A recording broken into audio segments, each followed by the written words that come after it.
Channel health and physical education में। आज हम आपके लिए टॉपिक लेके आए हैं, बहुत ही simplest topic, what is BMI. BMI क्या है दोस्तों? आपने सुना होगा अक्सर कि बीएमआई, किसी का बीएमआई कम है, किसी का बीएमआई ज़्यादा है। आजकल तो कई फिटनेस क्लिनिक्स हैं, कई जिम्स हैं, इवन कई डॉक्टर्स हैं जो बीएमआई आपका कैलकुलेट करने के लिए चार्ज भी लेते हैं। तो वही हम आपको बताएंगे कि कैसे फ्री में आप अपना बीएमआई खुद से जान सकते हैं। तो वीडियो को पूरा देखें, एंड तक देखें बीएमआई की नॉलेज के लिए। और अगर आपको ये वीडियो अच्छा लगे तो प्लीज़ इसको सब्सक्राइब कीजिएगा। चलिए शुरू करते हैं। सबसे पहले तो what is BMI. BMI BMI का सिंपल मतलब है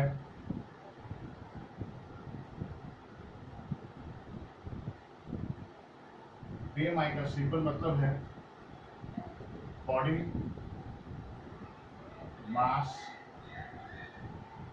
इंडेक्स। मतलब एक वो इंडेक्स जो आपके हाइट एंड वेट के थ्रू कैलकुलेट करके बनाया जाता है और जो ये बताता है कि आप अपनी हाइट के हिसाब से नॉर्मल कैटेगरी में हैं, आप अंडरवेट हैं, ओवरवेट हैं या फिर ओबीस है। क्यों ये निकाला जाता है? ये निकाला इसलिए जाता है ताकि आपकी कैटेगरी को निकाल के उसके हिसाब से आपको अवेयर किया जा सके, उसके हिसाब से आपका डाइट प्लान किया जा सके, उसके हिसाब से आपका वर्कआउट कराया जा सके। तो ये चीज़ आप सभी को पता होनी चाहिए। BMI body mass index, BMI को निकालने का एक सिंपल फॉर्मूला है फ्रेंड्स, जो आपको बहुत ही इजी, आपको एक बारी देखने से आपको आ जाएगा। फॉर्मूला है बॉडी वेट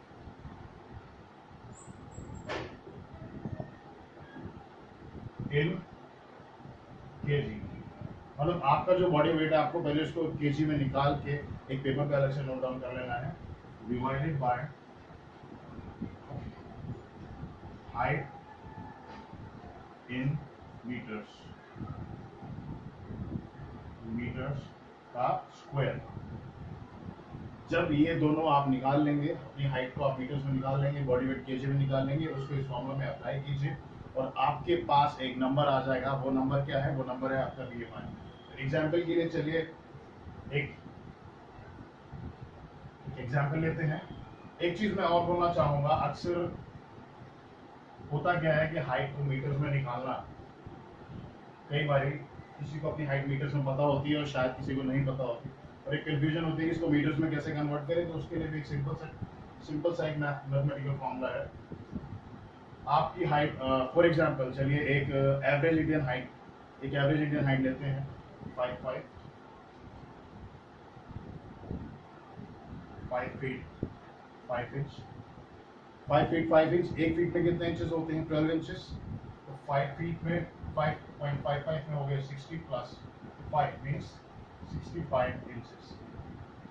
बट हमें हाइट चाहिए मीटर्स में, हमें हाइट नहीं चाहिए इंचेस में, तो इसलिए हम इसको मीटर में कन्वर्ट करेंगे। तो लेट्स पहले हम इसको काम करते हैं, इसको कन्वर्ट कर लेते हैं सेंटीमीटर्स में। 1 inch is equal to 2.54 centimetre. तो इट मीन्स ये टोटल हाइट हमारे पास सेंटीमीटर्स में कितनी आ गई? 2.54। ये मैंने कैलकुलेट करी थी कुछ चंद सेकंड पहले, और ये आएगी around 165.1 centimetres. Let's take it 165 centimetres. 1 metre में 100 सेंटीमीटर होते हैं। इट मीन्स हाइट आ गई हमारे पास 1.65 मीटर्स। ये हमारे पास हाइट आ गई है। फिर तो अब हम क्या करते हैं, हमारे पास हाइट आ गई और मान लेते हैं कि जो वेट है हमारे एग्जाम्पल का, उस पर्सन का, वो let's take it 60 kg।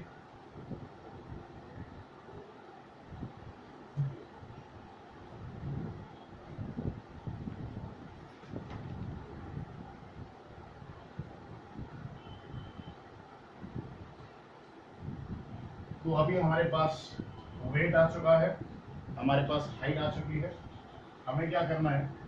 Formula था वेट इन केजी। हमने वेट लिया है 60 केजी। 60 केजी वेट हो गया, और अभी हमारी हाइट आई थी 1.65 मीटर। 1.65 मीटर का स्क्वायर। इसका सिंपल मतलब क्या हुआ? 60 डिवाइडेड बाय 1.65 इंटू 1.65। इसकी अगर हम कैलकुलेशन कर लेते हैं तो ये डिजिट हमारे पास, ये यूनिट जो हमारे पास आती है वो आती है near about 22 point I think 02 22 लेके चलो। तो 22 हमारे पास ये क्या आ गया, ये आ गया हमारे पास BMI। तो हमारे पास नंबर तो आ गया, BMI तो हमने निकाल लिया। अब हमें ये कैसे पता चलेगा कि ये नंबर नॉर्मल कैटेगरी में फॉल करता है, ये नंबर अंडरवेट कैटेगरी में फॉल करता है, या ये नंबर ओवरवेट या ओबेस कैटेगरी में आता है।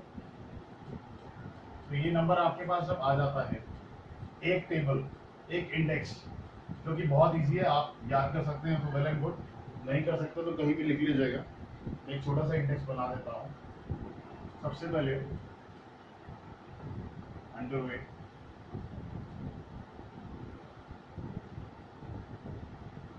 लेस देन 18.5 मीन्स अगर आपका BMI 18.5 से नीचे आता है, 18.5 तक आता है, देन आप कैटेगरी में आ जाएंगे अंडरवेट, मतलब आपका वेट आपकी हाइट के हिसाब से कम है। सेकंड हम लेते हैं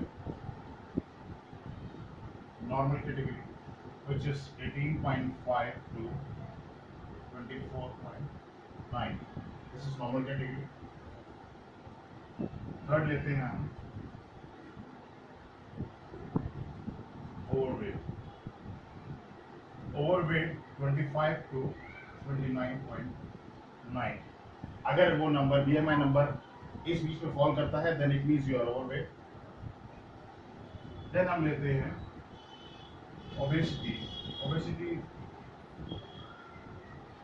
लेवल 1। अगर आपका BMI 30 to 34.9 फॉल करता है, इट मींस आप ओबेसिटी लेवल 1 में फॉल करते हैं। देन हम लेते हैं ओबेसिटी लेवल 2, 35 to 39.9। देन हम लेते हैं last obesity level 3, means more than और अबव 40। तो फ्रेंड्स हमारे पास जो डिजिट आई थी, हमारे पास जो BMI आया था, जो हमने सब्जेक्ट कर लिया था, वो आया था 22। तो इट मीन्स वो कहाँ फॉल करता है, इस कैटेगरी में बिटवीन 18.5 to 24.9। तो इट मीन्स उस हाइट के हिसाब से, उस हाइट के हिसाब से उसका बॉडी वेट एकदम नॉर्मल है, वो एकदम नॉर्मल है। उसकी हाइट कितनी थी, 5 फीट 5 इंचेस, हमने उसको कन्वर्ट किया था। उसका वेट था 60 kg, means 60 kg body weight का पर्सन इस कैटेगरी में फॉल करता है 5.5 इंच हाइट के साथ, और उसका BMI बिल्कुल नॉर्मल है। क्या होता अगर उसके नीचे वो आता तो, अगर उसका BMI 18.5 के नीचे आता, underweight, risky for health, normal, less risk. फिर ऐसा नहीं है कि, ऐसा नहीं होता कि अगर आपका BMI नॉर्मल है तो आपको कोई रिस्क नहीं है। हेल्थ रिस्क तो हमेशा ही रहते हैं। It depends on your lifestyle, it depends what you weight, it depends आप क्या एक्सरसाइज करते हैं, क्या नहीं करते, it depends your genetics, it depends your family history also. तो यहाँ पे अगर आप फॉल करते हैं, इस एरिया को मेंटेन रखते हैं, तो आपके सबसे लीस्ट रिस्क रहते हैं, लेसर रिस्क रहते हैं। ओवरवेट आप रहते हैं, अगेन रिस्क है। ओबेसिटी रहते हैं, हायर रिस्क। लेवल 2 पे जाते हैं, उससे भी ज़्यादा हाई रिस्क रहेंगे आपके प्रॉब्लम्स होने के साथ। और जब ओबेसिटी लेवल 3 की बात करते हैं, ये एक्सट्रीम रिस्क की कंडीशन होती है। क्या क्या रिस्क आपको हो सकते हैं? सबसे पहले तो अगर आप अंडरवेट की अगर हम बात करें, तो अंडरवेट में सबसे ज़्यादा जो रिस्क, हेल्थ रिस्क आते हैं, वो आते हैं, एक तो आपकी बॉडी की स्ट्रेंथ कम हो जाना, आपकी बॉडी एनीमिक हो जाना, आपका बॉडी का आयरन लेवल, आपकी बॉडी हीमोग्लोबिन लेवल कम हो सकता है। आप अंडरवेट है, मेंटेन नहीं कर पा रही है बॉडी उसको। बॉडी क्या कर सकती है, बॉडी आपकी पूरे दिन किसी काम को करने के लिए, जो डे टू डे आपकी एक्टिविटीज है उनमें ठीक से कैपेबल नहीं हो पाती, और अक्सर कई बार इंजरीज हो जाती हैं, या आप उसके साथ नहीं चल पाते, कोप अप नहीं कर पाते। नॉर्मल कैटेगरी लेसर रिस्क है। ओवरवेट है, अगेन आपकी ओवरवेट होने के बाद मूवमेंट्स में प्रॉब्लम हो सकती है। मे बी आप रनिंग ना कर पाएँ, मे बी आप जंप्स नहीं कर पाएँ, मे बी आप ज़्यादा देर तक खड़े ना रह पाएँ। ओबेसिटी लेवल 1 की बात करते हैं, 2 की बात करते हैं, 3 की बात करते हैं। तो जैसे जैसे जैसे आपका लेवल बढ़ता रहता है BMI का, आपकी मूवमेंट्स जो है वो स्ट्रिक्ट होती चली जाती हैं। आप उतना फ्रीक्वेंटली वॉक नहीं कर पाते। आप उतना आप जंप्स उठना बैठना ये सब नहीं कर पाते। उसके अलावा आपको हाइपरटेंशन की प्रॉब्लम हो सकती है, which is high blood pressure. आप डायबिटीज़ फेस कर सकते हैं, आपको डायबिटीज़ हो सकती है, आपको हार्ट डिजीजेज हो सकती हैं। कई स्पेशली जो मोटे लोग होते हैं उनमें अक्सर प्रॉब्लम देखी जाती है कि they are more prone to heart diseases, heart attack जल्दी आना, हार्ट कोलैप्स कर जाना, ज़्यादा तक नहीं कर जाना, एक्सर्शन हो जाना, अस्थमैटिक तक हो सकते हैं। तो ये कुछ चीज़ें हैं आज के टॉपिक में जो हमने कवर करी। बहुत इजी टॉपिक है, एक बार दोबारा से आपको रिमाइंड करा देता हूँ। BMI बॉडी मास इंडेक्स है, जिसके थ्रू हम ये जान सकते हैं कि हम एक्चुअली कहाँ फॉल करते हैं। हम एजुकेट कर सकते हैं अपने फ्रेंड्स को, अपनी फैमिलीज को, और सबको ये बता सकते हैं कि हाँ अभी आप 26 पे आ गए, 27 पे आ गए, हमारा नेक्स्ट टारगेट है हमें इस कैटेगरी में आना है, ताकि हम जितने भी अपने हेल्थ रिस्क है उनको मिनिमाइज कर सकें, उनको लोअर लेवल पे लेके आ सकें। Thank you so much for watching our video. If you like our video, please subscribe to our channel and please suggest for new topics.